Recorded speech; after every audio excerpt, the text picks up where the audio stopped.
President Trump's approval ratings jump, migrants approach the southern border, and the left goes ballistic over the Department of Education's approach to sex and gender. I'm Ben Shapiro. This is The Ben Shapiro Show. Well, I hope that you had an uneventful weekend. We here at the Daily Wire had an eventful weekend, which means we had to go to Politicon and ruin our Sunday that way. But if you missed Politicon this weekend, we've got you covered because subscribers get to watch all Daily Wire events for free on the website. Head on over to dailywire.com/subscribe to enjoy all the leftist tiers produced over the weekend and enjoy our weekend much more than I did. Go check that out right now. Also, before we jump into today's news, I would recommend to you that if you are not getting the sleep to which you feel entitled, perhaps you should get a better mattress. Well, the mattress that you need is available over at Helix Sleep. They've built a sleep quiz that takes 2 minutes to complete. They use the answers to match your body type and sleep preferences to the perfect mattress. Whether you're a side sleeper, a hot sleeper, whether you like a plush or a firm bed, with Helix, there's no more guessing and no more confusion. Just go to helixsleep.com/Ben, take their 2-minute sleep quiz. They will match you to a mattress that will give you the best sleep of your life. For couples, Helix can even split that mattress down the middle, providing individual support needs and feel preferences for each side. The mattress is really great. My wife and I took the 2-minute sleep quiz. We ordered the mattress. It came in the mail. We opened the box. It inflated right in front of us, popped it on the bed frame. We were good to go. It's so good that we actually got one for my sister for her wedding. They have a 10-year warranty, and you get to try it out for 100 nights risk-free. Right now, Helix is offering up to $125 off all mattress orders. Again, up to $125 off at helixsleep.com/Ben. That's helixsleep.com/Ben. Again, $125 off your mattress order. Go check it out right now, helixsleep.com/Ben. Use that /Ben so they know that we sent you. All right, so the polls in the lead up to the midterm elections are starting to look a lot better for the Republicans. The reason for this is because Democrats suck at everything. So there's a lot of attempt on the right to claim that this is all Republican know-how and suddenly Republicans are good at things. No. Well, what's really happening here is that the Democratic mask is off and Democrats are garbage at everything. Basically, when President Trump is the second thing in the news, that is a very good thing for Republicans. When he is the first thing in the news, it's a problem. So when Democrats spend weeks demonstrating they don't care about due process and that they will railroad a guy simply for political reasons, very good for Republicans. When the lead headline is the leading 2020 contender for the Democrats setting herself on fire over a DNA sample, that's really good for Republicans. When the lead headline is Democrats approaching Ted Cruz in a restaurant and screaming at him and his wife, very good for Republicans. The best friend of Republicans right now is the insanity of the Democrats. And you are seeing that full scale in the polls. Also, obviously, you're seeing the effect of a very good economy on the Republicans. The margin by which voters trust Republicans over Democrats on the economy has never been larger in the history of the polling. Really, it's like R+17 in this poll, which is amazing. Also, I don't want to give no credit to President Trump. President Trump has done a couple of very good things. Number one, he has taken proper economic measures that have really benefited the average American. And number two, the President of the United States does make it feel like he is a change actor. And usually in midterm elections, there's an attempt to vote for change. Right now, what the polls show is that Republicans are actually seen as the party of change while being the party in power.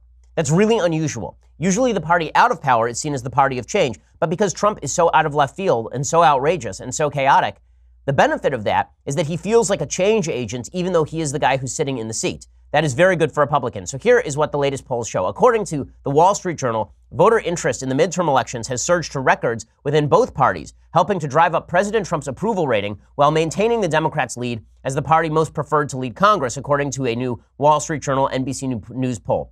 The findings point to an energized electorate buffeted by dynamics that bring great uncertainty to the outcome of an election just 2 weeks away. And what the polls kind of show is that everything is narrowing. Nearly 2/3 of registered voters show a high level of interest in the election. That is the highest ever recorded in a midterm election since the Journal NBC poll began asking the question in 2006. Now, the reason for that is because largely of the Democrats. The Democrats were always going to be energized to vote against President Trump. But now Republicans are really mobilized to vote against the Democrats. I know that my interest in voting peaked significantly thanks to the Democrats' behavior during the Brett Kavanaugh saga, and I know that most other Republicans feel the same. The once large gap between Republican voters and Democrats voters' interest in the election has now been closed. 68% of Republican voters and 72% of Democrats say they are very interested in the election. That is the highest recorded for either party by the survey in a midterm election. Also, President Trump's job approval rating has jumped to 47%, according to the Wall Street Journal and NBC News poll. That is the highest mark he has ever had in office. In that poll, he is now higher than President Obama's average poll approval rating before the 2010 elections. Now, it is worth noting that President Obama got skunked in the 2010 elections. But with that said, President Trump has gained significant approval, only 49% disapproving. So that's about as close to parity as Trump is ever going to get. He's never going to be a 55% president. He's just too polarizing a figure. 47% for President Trump is a very good number, and that is a re-election number. If he gets up to 47% in the public approval ratings, he wins re-election in 2020. That's an improvement from September. That's when 44% approved and 52% disapproved of his performance. And then Democrats decided it would be a great idea to shoot themselves in the foot repeatedly with an AR-15. And now President Trump has soared in the approval ratings. Democrats still do lead on the question of which party should control Congress. Among poll respondents identified as likely voters, 50% prefer Democrats, 41% prefer Republicans, which is about the same as it was in last month's poll. But the blue wave is now running into a riptide of uncertainty, according to certain pollsters. Although Democrats are preferred in the national poll overall, here's the key. Their advantage has vanished in the House districts that matter most. In districts rated as the most competitive by the nonpartisan Cook Political Report, the parties are dead even on the question of which one should control Congress. So that means that in California, Democrats are really fired up. In New York, Democrats are really fired up. In Ohio, not quite as much, or at least Republicans are just as fired up as Democrats are in Ohio. In last month's poll, this is an amazing thing. In last month's poll, Democrats led by 13 percentage points among registered voters and 6 points among likely voters. Interest in the election has jumped among many groups that tend to favor Democrats, Latinos, African Americans, young people. More than 2/3 of black voters showed high interest in the election. That's up from 57% in the average of polls taken from January through September. But you're also seeing a massive increase among white voters, among Republican voters, among older voters. It's consistent. So we do not know what the case is here, but there is a massive gender gap. And this massive gender gap is, again, the result of two things. President Trump is toxic to women and Democrats are toxic to men. The gender gap is not one factor. It's not that men love Republicans and love President Trump because they hate women or anything like that. It's that President Trump is uniquely off-putting to many women, particularly suburban moms, and the Democrats are supremely off-putting to men. And this is why you're seeing the polls close. The gender gap that has actually opened up wide in the last month is not between women and kind of the normal electorate. It's between men and the normal electorate. Men are now favoring Republicans in heavy numbers. This poll found Democrats with a lopsided advantage among female voters. For the second month in a row, women in the survey say they prefer a Democrat-controlled Congress by 25 percentage points, 57 to 32, which is a massive gap. Male voters, however, want Republicans to lead Congress by a 14-point margin, 52% Republican, 38% Democrats. And competitive swing districts are mostly in suburban areas. Urban voters favor a Democratic-controlled Congress by a 36% margin. Rural voters favor the GOP by 31 points. Among suburban residents, the parties are virtually tied. 44% favor GOP control, 45% favor a Democratic Congress. Now, why? Because voters continue to trust the Republicans on the economy. On trade issues, Republicans are preferred by a 17-point margin. That's up from 8% in August. The issue has been in the spotlight because President Trump was actually able to close a NAFTA deal. So all of the talk about tariffs and trade wars, that has basically receded into the background. So all of this is good news for Republicans. Does that mean Republicans hold the House? Is still more unlikely than not, but this upsurge is pretty amazing stuff for Republicans in the lead up to a midterm election. And again, a lot of that has to do with the fact that the Democrats are just terrible at everything. When I say they're terrible at everything, I mean they are completely off-putting on the most basic issues. And that's what we are seeing. That is the story of today's politics, is how off-putting the Democrats are. Mitch McConnell, for example, like Cocaine Mitch, as we are fond of calling him. Cocaine Mitch was eating at a restaurant. He was confronted by protesters. If this thing becomes consistent, it is not good for the country, and it is certainly not good for the Democratic Party, which seems to be embracing it in a way the Republican Party is not. Now, Nancy Pelosi was also confronted over the weekend, and protesters shouted at her. The difference is, high-level Republicans condemned that. High-level Democrats are not doing a great job of condemning what's going on here. Look at these protesters confront Cocaine Mitch and Elaine Chao. They're eating at a restaurant, and, I mean, frankly, they're just lucky that Cocaine Mitch didn't go ballistic on them and tell them to say hello to his little friend. I mean, I don't know why you'd want to go up against Cocaine Mitch and Elaine Chao. They will claw out your eyes and feed you to the ravens. But this is what these protesters decided to do. Oh, yeah? Why don't you get out of here? Why don't you leave the entire country?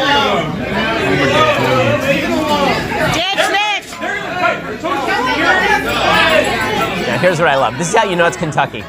Okay, the way that you know this is Kentucky is the protesters show up and they start shouting at Cocaine Mitch, and all the patrons are like, get the hell out of here. Nobody likes you. Leave.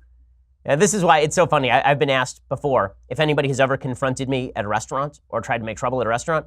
And I'm like, no, I eat kosher. Those are all my friends. Right? You come into a kosher restaurant and you try to confront me. These are all my buddies. This is my security. Right? The Jew crew.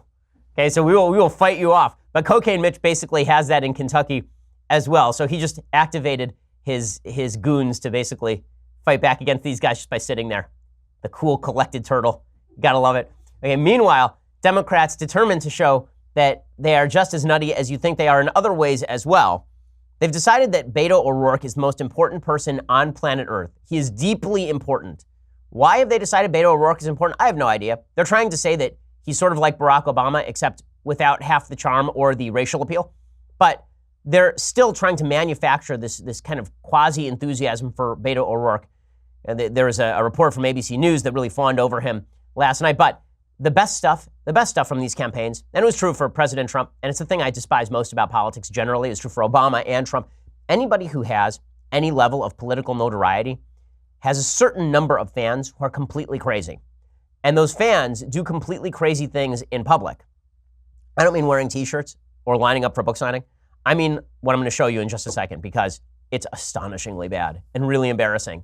And you got to imagine that these folks, the day after the election, they wake up and they go, what was I thinking? What really, was this what I wanted to do with my life? When I was 12, was this the image that I wanted to project to the world? We'll get to all that in just a second. First, let's talk about Blue Apron. Okay, you need food delivered to your house in prepackaged ingredients, the freshest, best ingredients, gourmet recipes.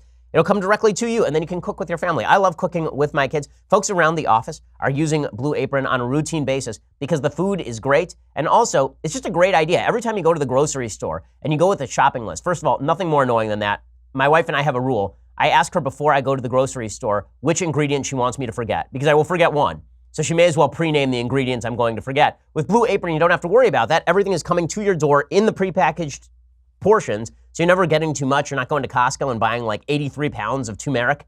Instead, you're getting exactly what you need. It's coming to your door. You're cooking these gourmet meals. It's dinner in as little as 20 minutes. Every week, at least 3 recipes are built in for your busy schedule in mind. Blue Apron has done the meal prep for you. They've prepared sauces and spices and ingredients, and they offer a range of recipes bursting with flavors. Whether you're looking for a quick and easy meal or a full culinary cooking experience, Blue Apron lets you choose from the range of recipe options. So check out this week's menu. Get your first 3 meals for free at blueapron.com/Shapiro. That's blueapron.com/Shapiro to get your first 3 meals for free. Blue Apron is indeed a better way to cook. And man, I'm looking at some of these recipes. It's stuff like tomato and basil pesto pizza that you're cooking, seared steaks and homemade steak sauce with mashed potatoes. I mean, this is gourmet stuff. You make it in your own home. You don't have to go to a restaurant and be harassed by folks who are going to yell at you. Go instead to blueapron.com/Shapiro to get your first 3 meals for free. And when I say folks have made fools of themselves for Beto O'Rourke, I remember back in 2008 when the Democrats actually had small children sing hymns to President Obama, then candidate Obama.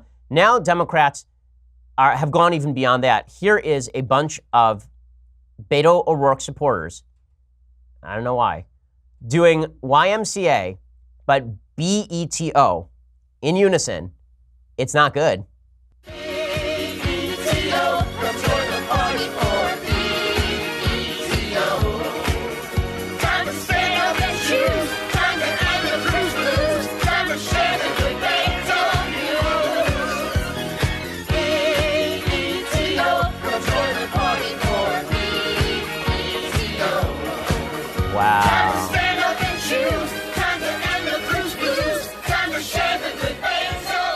Now, what I love about this most is the move that was made by Democrats, that Beto O'Rourke draws an incredibly diverse crowd.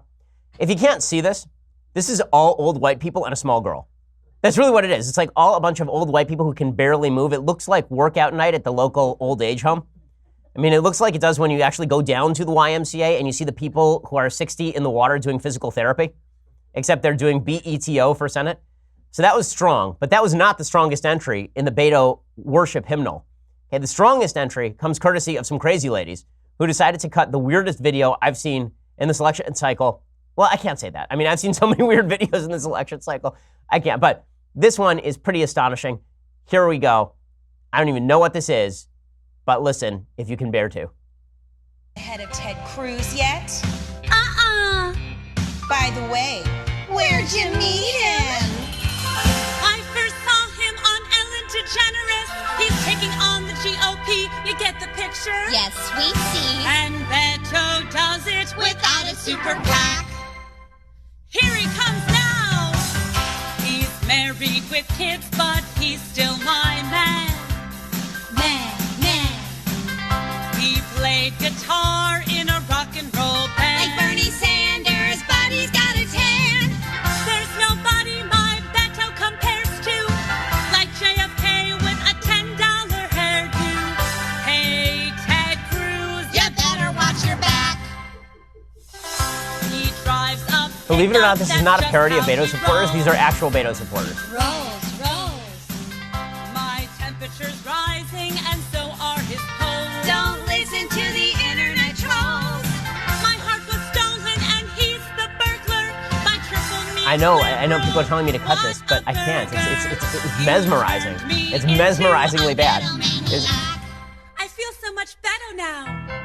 Okay, well, this is not actually a parody of Beto supporters from what I understand. So good stuff there from the Beto supporters, really demonstrating that they don't care too much about a guy driving over a median line, being super drunk and crashing into a truck and then fleeing.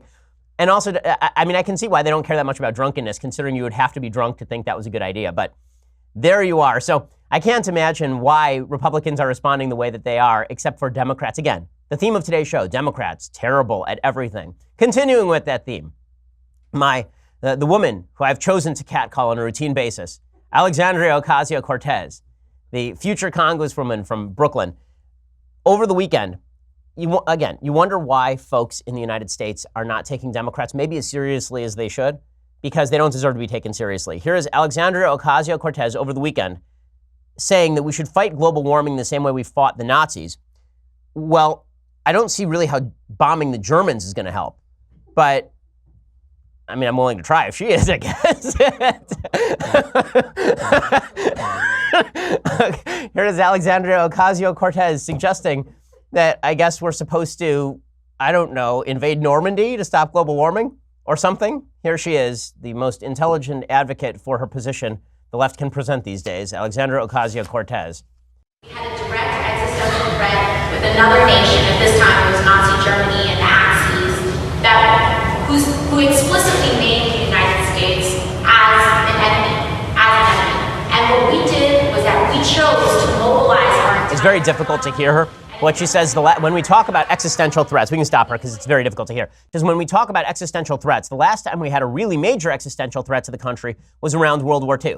So she knows nothing about history. There was an entire Cold War that existed for several decades after World War II, as it turns out. She said, and so we've been here before and we have a blueprint of doing this before. Right, when we bombed the Germans. I mean, don't stop her, she's rolling. She says, none of these things are new ideas. What we had was an existential threat in the context of a war. We had a direct existential threat with another nation. This time it was Nazi Germany and Axis, who explicitly made the United States as an enemy. History lessons with Alexandria Ocasio-Cortez are some of my favorite history lessons. We had a direct existential threat with another nation. This time it was Nazi Germany and Axis, not Axe body spray. Okay, you mean the Axis powers? Oh, that's what you mean. She said, and what we did was we chose to mobilize our entire economy and industrialized our entire economy, and we put hundreds of thousands, if not millions of people to work in defending our shores and defending this country. We have to do the same thing in order to get us to 100% renewable energy, and that's just the truth of it. So we need to draft every male of military age, have them live in barracks for 4 years, ship them overseas, put women in the factories, and ration the butter. Good idea. Good, yeah. Don't see how that's going to go wrong. Why don't we take them seriously? I just don't understand. Speaking of not taking them seriously, a very serious issue right now is cropping up on America's southern border. So, as folks know, I'm pretty libertarian when it comes to immigration. I'm somebody who believes that there should be free movement of labor, not citizenship. You shouldn't be able to come in the United States and become a citizen and vote. You shouldn't be able to get taxpayer dollars. But if you want to come here and work, I really don't have a huge problem with it. But even I, a libertarian on immigration, believe that we ought to have actual borders in the United States, meaning defensible borders. You don't just get to cross our borders because you want to cross our borders. A country without borders is not actually a country. This caravan issue is a serious issue. This is according to the Associated Press this morning. A growing caravan of Honduran migrants streamed through southern Mexico on Sunday, heading toward the United States after making an end run around Mexican agents who briefly blocked them at the Guatemalan border. They received help at every turn from sympathetic Mexicans who offered food, water, and clothing. Hundreds of locals driving pickups, vans, and cargo trucks stopped them to let them clamber aboard. Bessie Jacqueline Lopez of the Honduran city of San Pedro Sula carried a stuffed polar bear in a winter cap that seemed out of place in the tropical heat. It's the favorite and only toy of her two daughters, 4-year-old Victoria and 3-year-old Elizabeth, who trudged beside her, gleaming with sweat. Listen, I have sympathy for folks who want to escape crappy places to come for a better life. That doesn't mean the United States has an obligation to take in anyone who wants to get in without any sort of vetting procedures or determination as to whether this person is going to help the country or not. That's not the way this works. We live in a different time than we did in 1907 when there was no vast welfare state for people to take advantage of, when the structure of the economy was substantially different. Again, I'm for free movement of labor, but you have to control your borders. She says, my goal is to find work for a better future for my daughters. I have sympathy for that. Go claim asylum or try to apply through legal immigration means. You don't just get to march across the United States' southern border. And yet the left has claimed that's exactly what should happen. President Trump has taken to Twitter to respond to all of this. We will get to that. And here's what he said. He says, we'll get to that in just 1 second. President Trump's response to the migrant crisis and the Democratic response to the migrant crisis. But first, let's talk about your home security. So Ring.com does an amazing job of ensuring your home security. They've actually sent us some footage of Ring busting crooks in the act. This one is pretty frightening. We'll just have to watch it. Hello?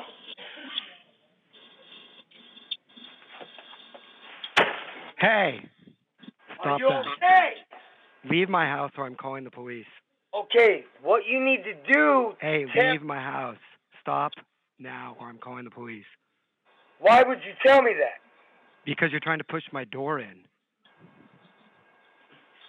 Leave now. Sir, I'm about to smash what's in there.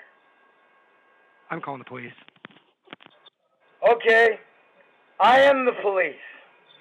Needless to say, he was not, in fact, the police. A lot happens at your front door. Get a Ring Video doorbell. You'll never miss a visitor. And more importantly, you can make sure who it is at your front door before you open up. Whether you're home or away, you can see, speak to visitors on your smartphone from anywhere, even share video clips to neighbors using the Ring app. Go check it out right now. And you can get Ring's floodlight cam, their spotlight cam, and let you build a ring of security around your entire property. Save up to $150 on a ring of security kit at ring.com/Ben. That is ring.com/Ben. Again, $150 off when you go to ring.com/Ben. So President Trump has responded to this growing caravan of migrants that have left Latin America and are moving up through Mexico, Latin and Central America, and moving up through Mexico and toward the United States border.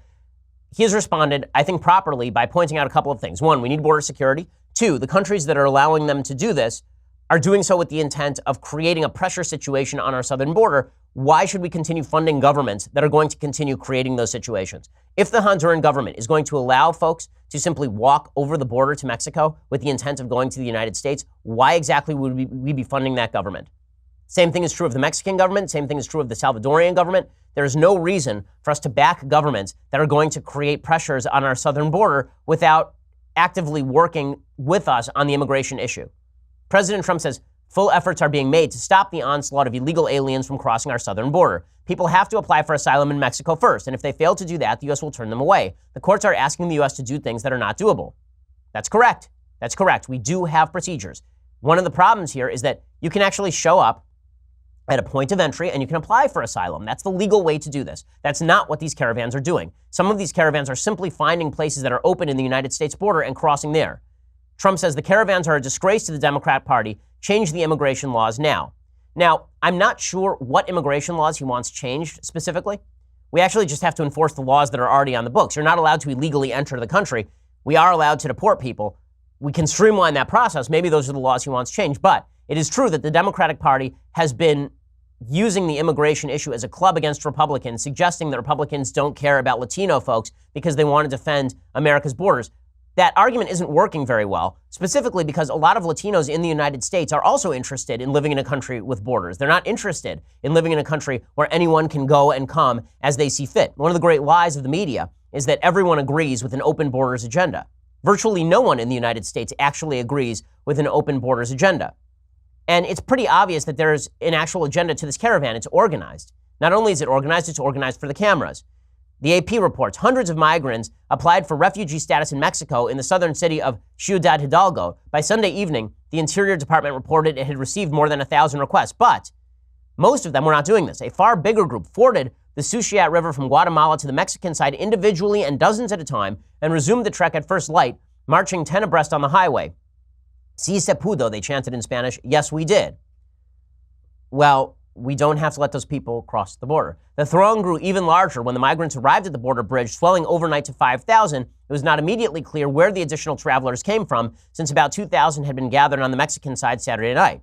Presumably some of those folks are from Mexico. They're not necessarily from countries to the south of Mexico. Their destination on Sunday was the city of Tapachula in the Chiapas state. Under a blazing sun, small groups of 20 to 30 paused to rest in the shade of trees on the side of the road. By afternoon, the caravan had evolved into long lines of walkers straggling for miles. Basically, what this looks very much like is the Middle Eastern migration that has swamped a lot of Europe. That's what this looks like, just visually. Now, the numbers are not the same, obviously, as you're seeing from immigration from North Africa and the Middle East into islands off the coast of Italy, but the imagery is the same. It's a group of folks who are trying to escape a worse life and simply cross the border illegally into the United States. Again, the United States is a sovereign nation. We can't afford to simply take in everybody that we would want to take in out of economic necessity or out of some sort of sympathy for the folks crossing the border. You cannot have a country that is the strongest economy on planet Earth taking in thousands and thousands of people illegally without vetting them and without any sort of skill set. That does not make for a good economy. This is one of the reasons why it's so funny. Folks on the left, they love Norway, they love Denmark, they love Sweden. The immigration restrictionists have been winning in Norway, Denmark, and Sweden. You cannot actually have a full-on socialist state in terms of redistribution of wealth when you have an underclass that is coming that does not have a skill set. One of the things about the Nordic countries, the Scandinavian countries, is that they've basically banned immigration. Well, the United States, the left in the United States wants it both ways. They want full-on open immigration at the same time that they want to raise social spending to heights never before seen in human history. That is not a recipe for victory. And that's why President Trump, the Republicans are going to win on this issue. Even Lindsey Graham, who's a real dove on immigration, right? Lindsey Graham, famously one of the Gang of Eight, along with John McCain, a big fan of immigration reform. Even he said, listen, this is not something we can do. Nancy Pelosi would welcome these caravans. I don't know what happened to Lindsey Graham, whether he bumped his head or something, but Lindsey Graham 2.0, the reset, is really good. And here's Lindsey Graham, senator from South Carolina, saying Nancy Pelosi will welcome these caravans. Do you want to be the country of people that run you up and down the hall and spit on you? Or do you want to be a country of Republicans who can actually deliver for working families out there, that will put good judges on the court, that will stand up to the enemies of this country? Nancy Pelosi will welcome the caravans here. Donald Trump and the rest of us will stop them. Okay, well, that is exactly right. And that's not out of lack of sympathy. That's because a country that has a rule of law must abide by that rule of law. Democrats who continue to push this issue are going to lose. It's funny, because Democrats are so ensconced in their own bubbles. I mean, what polls show is that Democrats have far fewer Republican friends than Republicans have Democrat friends, because Democrats who live in blue areas actually see Republicans as nasty, evil human beings, and so they won't even talk to them. They actually believe that it's a mainstream view that people should be able to flood into the country. They actually believe that it's a mainstream view that gender and sex are completely separate, and not only that, that if a man calls himself a woman, that man is then a woman. The latest evidence of this, this is an amazing story, is the way the media are covering an attempt by the Department of Education to define what Title IX actually says. So here's the headline from the New York Times today. It says, transgender could be defined out of existence under Trump administration. Now, when you read that headline, what does that sound like to you? It sounds like the Trump administration is saying there are no such thing as transgender people or people who suffer from gender dysphoria or gender identity disorder. That's what it would sound like from that headline. Is that what's actually happening? No, that's not what's actually happening, because that's idiotic. Okay, nobody is saying there aren't people who are transgender.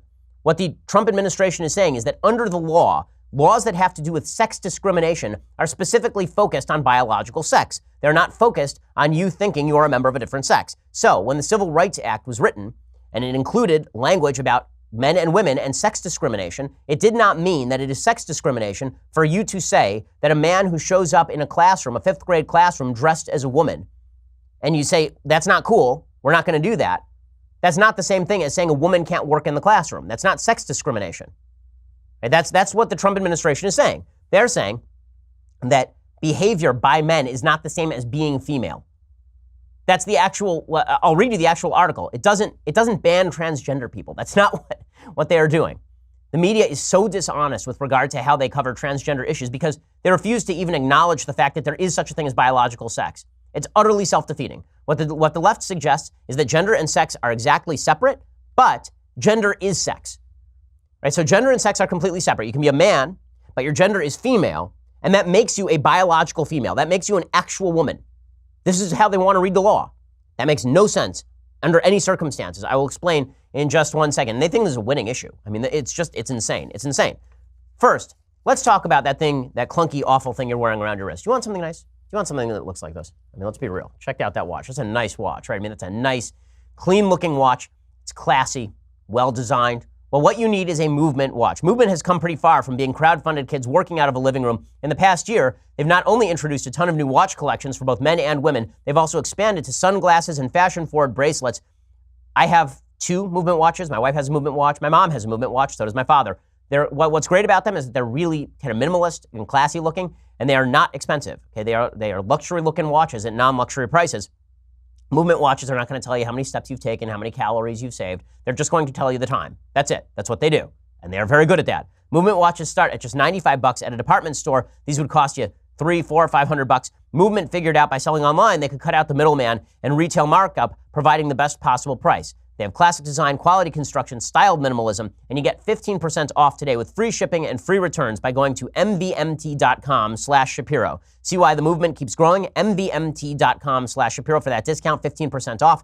mvmt.com/Shapiro. Go join the movement. Okay, so we are going to get to more of the left's bizarre take on science in 1 second. But first, you're going to have to go and subscribe. For dailywire.com, get $9.99 a month is the subscription.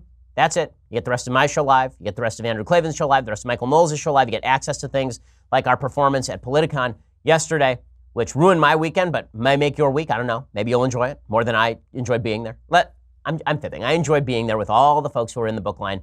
But it was a Sunday, guys. It was a Sunday. In any case, go check it out right now at dailywire.com, $9.99 a month or $99 a year. Get the annual subscription. It comes along with this. The Leftist Tears Hot or Cold Tumbler. You will enjoy it. You will live it. You will love it. You will feel the power emanate into your very being. Your soul may nearly leave your body when you feel the joy that you will experience upon grasping the Leftist Tears Hot or Cold Tumbler. But don't worry, you won't die. You'll just be lifted up a level in terms of your spirituality. You can do all that for just $99 a year. So what are you waiting for? Go check it out. Also, subscribe to our feed over at YouTube or iTunes. Leave us a 5-star review. We only accept 5-star reviews. If you try to do anything else, we'll just reject it. So don't even bother. 5-star reviews over at iTunes. It helps us with the rankings over there. Plus, that means that you get our Sunday special. This week's Sunday special was Andrew Klavan. Next week's Sunday special is pretty awesome.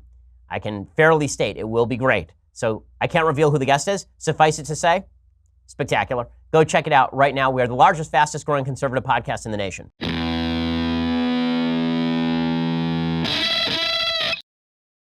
So when President Trump rails at the fake news, this is what he's talking about. This sort of headline from the New York Times. Transgender could be defined out of existence under Trump administration. Ooh, we're just going to disappear the transgenders now. No, that is not what they're doing. Okay, here's what they're doing. Quote, the Trump administration is considering narrowly defining gender as biological immutable condition determined by genitalia at birth. The most drastic move yet in a government-wide effort to roll back recognition and protections of transgender people under federal civil rights law. Well, because gender is biological and immutable and it is delivered at birth. Now, what the left has said is they've redefined the terms. One of the great areas of confusion in the transgender debate is what the hell everyone's talking about. Really, I mean that. Because sometimes when people on the left say gender, what they mean is expressed feminine or masculine qualities, and sometimes what they mean is actual sex. And it is impossible to tell which unless they actually specify, and then they shift the definition based on what they want their point to be. So if you say, okay, I accept that there's such a thing as an effeminate man, because there are men who are effeminate. Okay? And they say, no, that means they're a female. You say, no, that doesn't mean that they are a biological female. And they say, well, it means they are a female gender. You say, well, no, it means that they are an effeminate man, a man with feminine qualities. And they say, well, but there are thousands of genders. Here's the problem with defining gender as the expression of effeminacy or masculinity. This means that there are literally 6 7.8 billion genders, 7.3 billion genders, however many people there are on the planet, that's how many genders there are, because we each have an individual amount of effeminate or masculine characteristics, right? We all have individual amounts of masculinity, of testosterone and estrogen. We are all created differently, okay, based on genetics and environment. So if you're going to say that the left is really the one making the case there are only two genders. They're saying that if you're an effeminate man, you're actually a woman, and if you're a masculine woman, you're actually a man. If you want to define gender as just expressed characteristics of femininity or masculinity, there are 7.3 billion genders on planet Earth, which means it's meaningless. It's a word that means nothing. If you want to say that gender has to do with biology, now you have to separate it into sex. Sex is based on Y chromosomes and X chromosomes. Now, there are intersex people. This is a very, very small percentage of the population. That is not the argument being made by transgender advocates. They're arguing that you can be fully genetically male and still female. All of this makes no logical sense. It's completely confusing because it makes no sense. There is no internal consistency or logic to the transgender civil rights movement. They can't even define their terms. If they simply want to say people should be treated well, I'm with you. If they want to say that I have to pretend that a man who says he is a woman, that Caitlyn Jenner is just as much of a woman as my wife, give me a freaking break. And everyone with half a brain on planet Earth knows this. Okay, but here's what the New York Times says. A series of decisions by the Obama administration loosened the legal concept of gender in federal programs, including in education and healthcare, recognizing gender largely as an individual's choice and not determined by the sex assigned at birth. First of all, sex assigned at birth is the dumbest term in the world. If you want to say gender assigned at birth, at least now you're being consistent with the terminology. But even in that sentence, you can see the terminology shifting, right? There's gender and then there's sex assigned at birth. You don't assign a sex at birth. Babies are born. They are what they are. When my girl was born, she was a girl. I didn't assign her girl. You know who assigned her girl? Genetics. God. That was sort of baked in. You know how I know? Because she's a girl. My God, people. And the same thing with my son. When he was born, you know how I knew he was a boy? I looked at him. Wow. This was difficult. And it turns out he is in fact a boy. Amazing that the coincidence that he comes out and he has all male characteristics and that he's also a boy. Unreal. Just amazing. Almost scientific. Ooh. Okay, so here's what they say. The policy prompted fights over bathrooms, dormitories, single-sex programs, and other arenas where gender was once seen as a simple concept. Conservatives, especially evangelical Christians, were incensed. I love the New York Times. Conservatives, especially evangelical Christians, were incensed. This is their way of slandering religious people as bigots. Right? It's not people who actually use their brain and recognize that there are men and women, and these are two separate categories. And that maybe there are women's groups that want to remain women's groups and not have men who believe they're women in those groups. And the same thing for men's groups. And the same thing for bathrooms. No, it must be that it's those crazy people who believe in the Jesus. It's those people. The people, if it weren't for those crazies who believe in the Jesus, then everything would be fine. Then we could all acknowledge that men and women are exactly the same, except for a little bit of appendage down below. But here's what the New York Times says. Now, so here's the bad stuff. Okay, what's the bad thing the Trump administration did? Now the Department of Health and Human Services is spearheading an effort to establish a legal definition of sex under Title IX, the federal civil rights law that bans gender discrimination in education programs that will receive government financial assistance, according to a memo obtained by the New York Times. The department argues in its memo that key government agencies needed to adopt an explicit and uniform definition of gender as determined on a biological basis that is clear, grounded in science, objective, and administratable. The agency's proposed definition would define sex as either male or female, unchangeable, and determined by the genitals a person is born with, according to a draft reviewed by the Times. Any dispute about one's sex would have to be clarified using genetic testing. How in the world is that not just basic rationality? If you claim you're a woman, I should be able to objectively tell whether you're a woman or not. It shouldn't be up to you to decide. And it's amazing to me that the same left that has now come around to Elizabeth Warren is not of Native American, because if she says she's a Native American, why isn't she Native American? She should be. Why not? She is more Native American than Caitlyn Jenner is a woman. So what exactly is the problem here? It's truly amazing. So you wonder why the right doesn't trust the media? You wonder why people are resonating to the right? It's because the left insists that we absolutely frontally lobotomize ourselves on basic concepts like what is a woman and what is a man, and we're supposed to pretend it's a great evil when the Trump administration says gender discrimination means discriminating against women, not discriminating against men who believe they are women. It's an amazing thing. I want to explain more in just 1 second. So Title IX of the Civil Rights Act was specifically written with discrimination against women in mind. This is what Title IX of the Civil Rights Act does, right? Title IX bars discrimination under the Civil Rights Act. That is what it is for. Okay, it says, this is what Title IX says. Okay, quote, this is from the Education Department.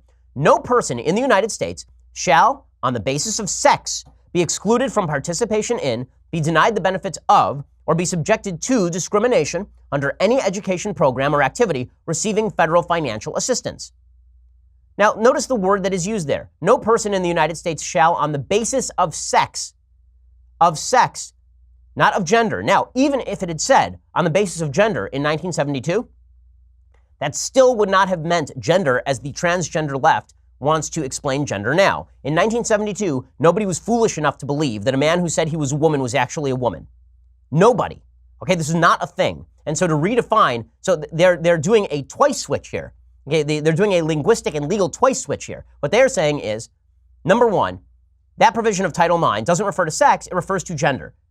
And gender is just expressed feminine or masculine characteristics. Then they are saying that by gender, we actually mean sex. So a woman who says she is a man is actually a man. So just to get this straight, Title IX, which was designed to protect women from male discrimination, now is designed to protect men who believe they are women from discrimination on the basis of discrimination against women. No, I'm sorry. This is just no.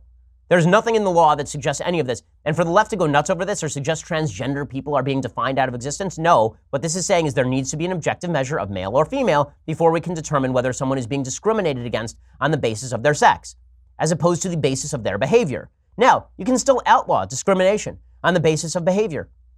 If you really think this is an important thing, why don't you just try to pass a law? This is why the left won't actually do what they want to do. If the left actually did what they say they want to do, what they would do is they would pass an anti-discrimination law that would say no school can fire any man who shows up dressed as a woman at work.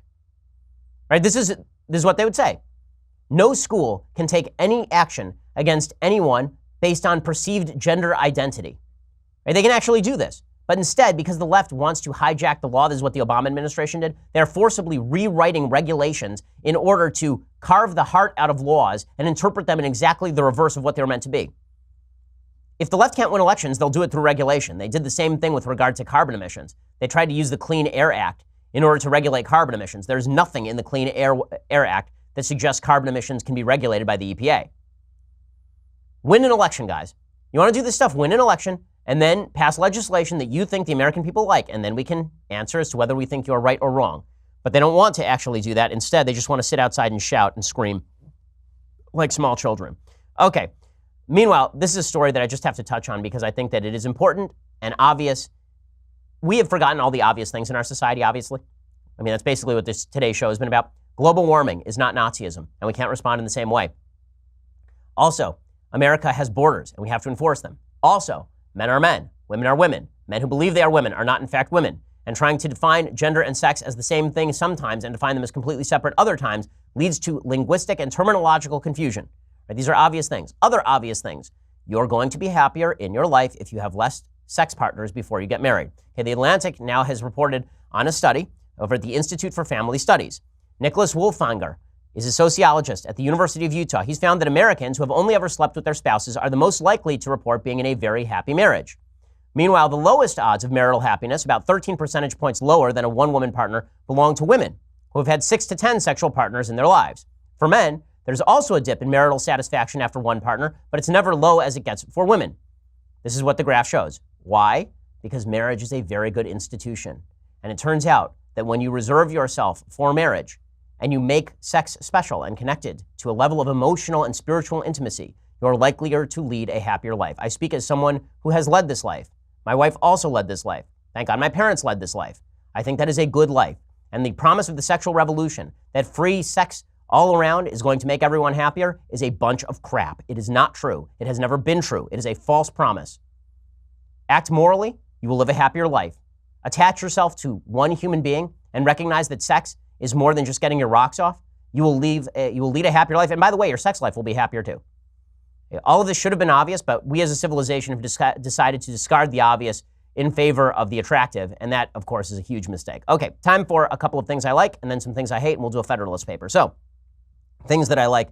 Over the weekend, Andrew Klavan, who is not quite as execrable as Michael Knowles, he he gave me some reading recommendations. One of the things I love about having Drew in the office is that we are constantly talking books and literature and going back and forth recommending books to each other. There's a great meme that I saw today. Have you seen that meme from what's the show where the guys are throwing the chair at each other? What's it? We have a room full of humans. You know the meme of the guys shouting at each other and then one picks up a chair and throws the chair at the other guy. Okay. Is it Bounty Hunters? I'm trying to remember. In any case, it's a very famous meme online in which these two guys are arguing. One picks up a chair and throws the chair at the other guy, and people have sort of pasted in text. So the meme shows one of the guys saying to the other guy, "You already have enough books," and the other guy saying, "No, I want to go to the bookstore." And the first guy says, "Read the books you already have," and the second guy's like, "But I want new books," and then he throws a chair. That's me to myself every day. And so Drew is constantly recommending new books. My book pile around my bed is now, I believe, 45 deep, and it just continues to grow. But I knocked out a couple over the week. It's American Chopper, that's what it is. Okay, so in any case, one of the books that Drew recommended, and it was a quick and easy read, is the book Submission by Michel Houellebecq, which I'm obviously mispronouncing. This book was a massive bestseller in France. It was translated into English. What's hilarious about this book is because Houellebecq is a very famous author. The left in the United States has to take him seriously, even though he is obviously supremely right-wing. It is a very, very right-wing book. It's not right-wing for the reason that a lot of people think it is. The basic plot line is that the Muslim population in France has grown to such an extent that the Muslim Brotherhood has a party in France that wins 21% of the vote. They get into a runoff with the National Front, led by Marine Le Pen, and they form a coalition with the socialists in order to actually win the presidency of France. In the process, they decide to privatize a lot of the education system and create an Islamic education system. The main character is a professor in that education system who basically has to decide whether to convert to Islam to maintain his job or not. Now, a lot of people have taken this as like, oh, it's an Islamophobic novel. It's talking about the evils of Islam. Now, it does talk at length about the evils of radical Islam. Right? It talks about the fact that Islam is patriarchal and okays polygamy and is okay with the mistreatment of young women and all of the rest of it. But what the book is really about, more than any of that, is the emptiness of the West. How the West has completely ripped away the heart of its own content. That the original appeal of the West was based on eternal truths and religious values, and those values have been completely subsumed under the rubric of an empty humanism that gives people no reason to actually live with meaning. Basically, we've said to ourselves that we can substitute hedonism, sex, a nice happy feeling about others for actual drive toward doing something worthwhile with your life. And so the main character in the novel basically goes around in this kind of empty post-Christian Europe, feeling like he's got nothing to keep him going and having promiscuous sex with as many people as he basically wants. And eventually he realizes that he's got nothing going for him. I don't want to give away the ending to the book. Suffice it to say that the book is really more a critique of Western Europe than it is of Islam. It's much more of a critique of what the Europeans have done to take away their reason for existing, and that this is leading to the complete hollowing out of one of the great civilizations in world history. It's well worth reading. Now, it is X-rated. Houellebecq is sort of famous for his sex scenes. I will say they're incredibly raunchy. You can skim them, so that's the good news. It's only about a 240-page book. You'll cut out about 70 pages of the book if you just skip the sex scenes, so it becomes a lot shorter read. But it's worth reading because his take on what Western civilization has become is, I think, is worthwhile. The nonfiction version of this book, not about Islam, but about the emptiness of what's happened in the West, is my book, which is coming out next year. We have the cover for it. It looks really good. I can't wait to bring it out. It's really exciting. All right, time for some things that I hate. All right, so late last week, a couple of actresses decided that fairy tales were bad. Kristen Bell was probably, maybe, half joking. But there was this talk by Kristen Bell and Keira Knightley that princesses don't need to be saved. We don't need to read stories to our daughters about princesses being saved. Here's the reality. Princesses do need to be saved, and princes need to be saved. Men need women need men. We save each other. This is what fairy tales are largely about. Right? Even if you read the fairy tale of Rapunzel, at the very end of Rapunzel, the guy carves his way through a thicket. No, actually, it's Sleeping Beauty. The actual which one does he go blind? In the original fairy tale, there's one where a guy has to carve his way through a thicket of thorns. I believe it's Sleeping Beauty, and he's actually blinded in the process. And only when the princess cries into his eyes is he reawakened. I can't remember whether that's Rapunzel or Sleeping Beauty in the original version. I'm sure our emailers will tell us, hundreds of them. In any case, the idea that fairy tales are all about female submissiveness and men sexually abusing women is just ridiculous. So that didn't stop, of course, Amnesty International from suggesting that Sleeping Beauty and Snow White are completely evil because women have it's Rapunzel, that's what I thought, that women have fallen into these spells and now they must be awakened with the kiss of true love. There's no consent though, guys. There's no consent. So Amnesty International cut this absurd little video that has nothing to do with the actual fairy tale, and then they suggested that this was what the fairy tale is. Okay, for those who can't see, it's a prince approaching a sleeping princess in a glen. And he goes in for the kiss, but then he decides that he's instead going to sexually abuse the woman by putting his hand between her legs, because this is what happens in the fairy tale, obviously. And then... Dude, seriously. Yeah, dude. Seriously. What? This? Nah, it's cool. I'm a prince. She's a princess. We were gonna, we messed around at the party, so we're just picking up where we left off. But is she into it now? She told me earlier she wants the D from the P. From the P? That's me, the prince, the P. I'm the P here. The prince? What? You should have made a contract or something? No, but, did you ask her if she wants to?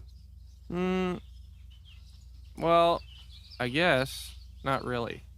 It says no consent, no fairy tale. So apparently, my favorite meme that came from this was somebody took the Sleeping Beauty, the Disney Sleeping Beauty, and it showed the prince leaning in to kiss the princess, and then he gets very close, and then he says, "Wait, she hasn't consented." And then the next picture is just of skeleton Sleeping Beauty, because she's dead.